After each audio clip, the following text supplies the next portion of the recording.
Brilliance Audio presents Stormglass by Jeff Wheeler. Performed by Kate Rudd. Cettie of the Fells. That was what people called her. She had small glimpses of memory of the time before, but they were so far back that, try as she might, she could wring no details from them. One of the memories was of an officer in his regimentals, so she had always fancied that her birth father was a captain of a sky brigade. She had the vague impression of a long brown mustache and sideburns, of thick wavy hair the color of chestnuts, and of eyes the color of clouds. It was a brooding face, a sad face. He'd given her up to another, however, and when she was 3 or 4, her new guardian died. The rent collector found her not long after, half starving, determined not to go outside and ask for help for fear she'd be taken away. And for good reason. The magistrate promptly delivered her to a cruel woman who only accepted Cettie's deed for the payment she'd receive in exchange.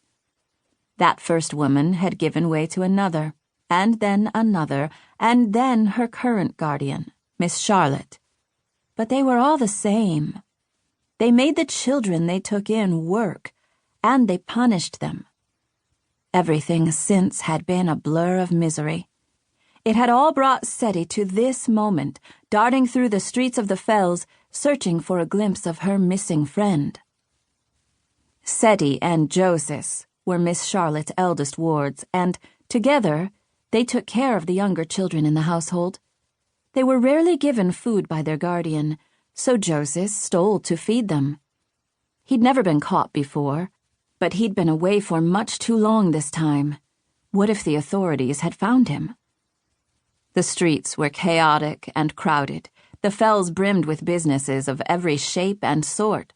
Smelters, glassmakers, linen weavers, as well as factories that made sugar, factories that hewed wood, and factories that hacked animals into bits. Some of the meat fed the factory workers, who in turn fed the factories with their wits and brawn. The rest was crated and boxed and hefted aboard skyships to ascend to the manors in the clouds, where cooks would prepare it in feasts to be hewed and slurped by the rich. Cettie had heard people whisper tales that the Fells had once been a thriving industrial center with happy inhabitants. But she only knew it as a smoky, crowded series of mismatched tenements, a place where everything was part prey and part predator. After the sun went down, even the officers were afraid to walk the streets. And the dark was coming, but she still hadn't found Joseph. A gnawing feeling of dread and desperation overpowered the hunger in her hollow ribs as she tramped through the streets, searching for a sign of her friend's dark hair. For the subtle swagger she'd recognize in an instant. A shadow passed overhead, and she looked up quickly. It wasn't a cloud blotting the light. It was a sky ship. A zephyr, the smallest kind. Nimble and quick, they were notorious for their use by agents of law. But they were also sometimes used to transport people or letters from one end of the Fells to the other.